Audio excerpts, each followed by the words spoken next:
The flip side to all this is a lot of these folks who are blowing up have never done a show. I know.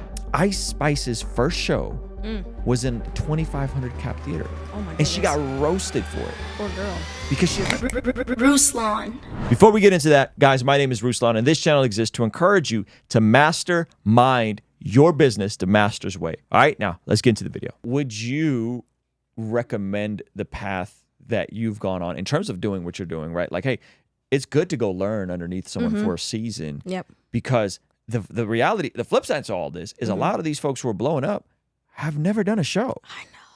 So Man, their yeah. first time, I think, Yeah. who was it? I want to say Ice Spice's first show was in like a 2,500 cap theater. Oh my And goodness. she got roasted for it Poor girl. because she had never performed. Holy smokes. So you're coming, you're doing walkthroughs, you know, in that world, you're doing Yeah, walkthroughs right, in of clubs. course. And then you pop up and your first show is in a 2,500 theater. My goodness. And you're just thrown to the wolves and you just get Yeah. to figure it out. Oh, dude, that's rough. That's crazy. That's like But really but crazy. that's the opposite of what you're describing. Yes. The opposite of what you're describing is instead of going and learning and sitting and developing, artist development, you mentioned that earlier, you go make a viral, which is, I'm sure has to feel great for the ego and you're making money Yeah. and all these things that like all that's probably cool. But then your first show might be in front of a bigger audience than you could handle, really. I know, man. Listen, I think if you take the same principle in scripture where it says like, a new believer probably shouldn't be teaching. That's right. That's right. That's good. I think we need to bring more of that over into the artist realm. Because when people blow up so fast, man, if that character is not intact, yeah. Well, it's a recipe for disaster. But you know, the tricky part about that in the Christian world is the soft ticket shows. Yeah. Because now there's a whole world where you're doing events, soft tickets, and I don't think the human brain, like I remember performing at the Rock Church, Miles McPherson's one of the biggest churches out here in San Diego, for their Easter service, like 2008, 2009. This is early. And my brain, I don't think our brains have the capacity to decipher on if there's 3,500 people in the room, Right. 15,000 people through the Sunday. Yeah. I don't think our brain has the capacity to say, oh, they're not really here for me. They're here for Easter. Yeah. I think you're just like, I'm in front of 3,500 this people. is crazy. And this is Yeah. crazy. Yeah, right. And so I think in the Christian world, I think that's, and I honestly think that's some of the detriment within the Christian rap scene. Yeah. Is a lot of these guys got to these festivals and got to these, I mean, I remember watching Lecrae do arenas in 2010, 2011. Yeah. The Rock and Roll Wow. Worship Tour. And Wow. there's 15,000 people. Yeah. A lot of people there. And it's like, but they're not there necessarily for you Yep. because you do that same market and you have to sell tickets. Right. And all of a sudden it's a different Right. room. But at least it gives you a more accurate gauge of who's there Yes. and who's not Right, there. right. So what do you make of that in terms of the do you think that the Christian world kind of enables that sometimes in terms of like platforming people a little too early? Of course. And they don't know that like, yeah, they're not really here for me. Yeah, I mean, we see artistry differently than we see like full-on ministry within a church. Those are two completely different things, but I think that same principle of like, hey, being discipled and being trained under someone who is far more seasoned than you are is very important, and I was blessed to have that, but I also think making sure your team around you are grounded in the word as well, and like grounded in prayer and the Holy Spirit, so when you are tripping, they can just pull you aside, man, that ain't it, and so I would say my team, like my manager, my husband, like friends that I have, they're honest people, so if you at least don't have that, man. Tell me about your process and what is it really like being in the studio? How often are you keeping the first couple takes? How often you got to go retract the vocals? How often are you writing something that you thought was good and then you listen to it and you're like, I got to rewrite this whole thing, or I'm going to keep 4 bars, right? Tell me about that process and like, what does that mean to fight for excellence? And specifically, like, I want to nerd out about your process in the studio. Right. Man, I am a borderline perfectionist in the studio. I will recut some vocals like nobody's business and have my producer scratching his head. Like, I don't hear what you're hearing. And I'm like, I hear it. I didn't have the right breath support on that note, so a lot of it is like vocally for me.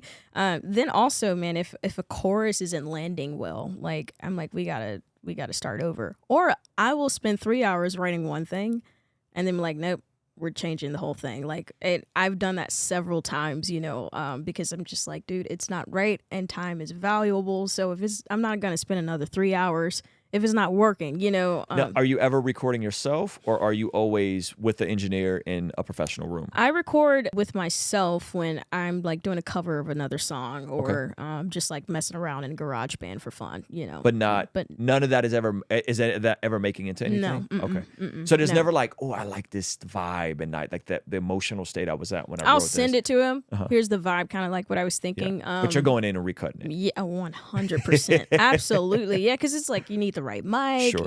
and the right plugins and all of that. Yep. But yeah, man, I will sit there and I'll just watch a producer work and like, oh, that sound, this thing, I just like to be a part of the whole process, I feel like I'm not doing my job as an artist if I'm not there. And I know it's easy to be able to like to just leave and check out, but I can't do it, So if you go to the studio today, it's 1 o'clock right now. What are the odds you can leave the studio today with a completely finished song? Absolutely not. No odds. Mm-mm. Okay. No. How many days if you were just to focus on one song, the objective for this week is to get one song completely done on your part. Then someone else is going to mix and master it. How many consecutive days do you think that would take? Because obviously you're jumping around, you're working on other stuff, but for the sake of this thought experiment. Because things change so often, I will give myself 3 weeks max, which is 3 weeks? Yeah. Holy moly. Okay. But I think that's even short for like Toby. That man's working on a song for like 3 or 4 months. Wow. Like he's like going like verse and line by line sometimes, know, Wow. like he's just like that. So if he hears 3 weeks, he's like, man, 3 weeks, that's all you like, my goodness, But 3 weeks, yeah, like especially for the album, I was like, no, we need to redo that. Not feeling that. I need to come back in. Hey man, I know I said I wasn't gonna come in today, but can I please come in today? Are you doing this in Memphis or are you in Nashville at the Nashville. time? You're at the Nashville. Yeah, my So husband and I moved to Nashville. So in you guys May. are basically now you live in Nashville. Okay. Okay. Before then though, That had it to was a been lot hard. of back and forth. Yeah, because that's like a 3-hour drive. 4-hour drive? 3-hour drive. Yeah, that's not an easy commute. Yeah. Whew. Okay, so 3 weeks, the fastest you're gonna get a song done. Yeah. Wow. And then also you got to think too, like when you're writing for the album, man. My song Matthew 5, I wrote that in 2021, like demo. So it's just been sitting there until production. And, I've just had all these ideas just like spinning around in my head for it.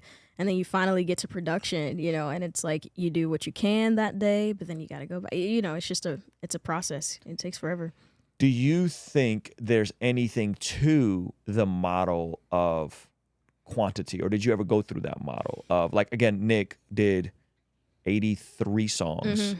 Yep. Almost every week. Wow. I don't do that. And then the 83rd one was Fine Apple. Yeah. Fine Apple got him to deal with Universal Republic. He did Okay. a 1-song deal with Universal Republic. He couldn't put out music for 90 days. Wow. So then he stacked up music Just for 90 all days this music. and then went right back to releasing a Yeah. song a week. And so granted, he's not doing 3-part harmonies and a Of lot of the course, stuff you're yeah, doing, but he right. is singing. Yeah. He is singing on this Yeah. stuff. And he's, his tone is decent. He's used Waves Tune to correct it. Yeah. I don't even think he uses Melodyne like that. Wow. Do you think there's anything to that, or can that model even work with this genre of music, right? Because we're not talking pop music, which Yeah. like what you're doing is a hybrid, like you Yeah. are the niche again. Yeah. So what do you make of that model? Oh man, I think for me it's capacity because I have a full-time job as well as Okay. like being a solo artist, so I'm like any pockets that I have when I'm home, I'm in the studio. Okay. Like I'm writing as much as I can. And because it's not going to be 83 songs, it might be like 25 really good ones because of the amount of time I get to like spend on it, And then we go, okay, out of these 25, what are the really, really good ones, So And those 25 again complete, like full vocals, everything done? as far as demos go. Oh, so not even full 25 production. mixed songs. No, no. So we go from boom, demos. Okay, here are like about 15 that we want to like go and like start production on to see what happens, Whoa. and then you chop down a couple more. And then if there are ones where like there was one song on the album where we were like, man, we don't know about this one, but I just fought hard for it, and I just like. Maybe we need real drums, and that, so yeah, yeah. Respect. Yeah. That's incredible. Okay, so we talk a lot about like the business side on my third channel of the creative entrepreneurial journey, Yep. right? Which I think ultimately that's what we all are. Is we're creatives, but we're also entrepreneurial. you just mentioned something. You said you still work a full-time job. Mm-hmm. And so people would look and say 1.5 million monthly listeners, hundreds of thousands of subscribers on YouTube, hundreds of thousands of Instagram followers. How do you balance that, and how does that work for you in terms of right now you're still working I'm assuming it's not a 9 to 5. No, it's not a 9 to Okay. 5. So I'm full time with Toby in his band. So Right. So that's a job. Yeah, that's a job. And then you're also the artist. Yeah, right. So I think having that web of like, this is his label and this is, so I think there's just that general understanding of like, I do this and I also do this. And I just have to be extremely intentional on those pockets of time that I have. So when I'm home, I am going to treat it like a Monday through Friday type situation. Like, with touring, 4 days on, 3 days off. I'm like, no 3 days off. You're going to go to the studio. Wow. Wow. You're going to go recut that vocal that you need to go cut, And so I have to work like that to make the most of the time that we have. That's interesting. We were just having this conversation with my nephew. He just started full time with us, and he asked me the question, like, how do you monetize your passion, and how do you monetize the thing you want to do? Yeah. And I said, well, sometimes you monetize it by working in alignment of something that's related to it for a season, and then you eventually monetize it as the main thing, right? And so I said, like, if someone's passionate about being a YouTuber, sometimes you go work for and with another YouTuber for a season. Yep. And at least you're doing the thing you love, and you don't got to work, at a Hertz rental car. Right. Right. Like you actually have something in the area, and you're getting paid to learn, you're developing skills, you're getting the time under tension. And so it's kind of like your journey. That's exactly it. I was blown away by just like the Lord's kindness and all of that. I didn't even know to ask to be in Toby Mac's band. That wasn't even a thought. I was just trying to, sign to the label. And so you step into this world, this like well-established machine that's been going on for 30 years, and I'm like, I'm going to use this opportunity to just learn, to ask questions, to learn how to be a leader, learning the importance of character and integrity, and how do you relate to both band and crew, and the passion behind like making sure those two worlds work together well, and it's not these separate things, like some weird like hierarchy, and so I've just been learning and watching how to put a show together, how to like function in the studio, how to speak to your manager, like all of the things, and I just feel like I've just had this like master class and like you're saying, you're being paid to do it, so it's been like really, really special. And I'm always just like, Lord, you're so kind for allowing me to do this. Thank you so much for watching that video. Guys, I believe that one of the best ways you can build a business is by first building a platform online. So Zach Sparazzo put together a free training for you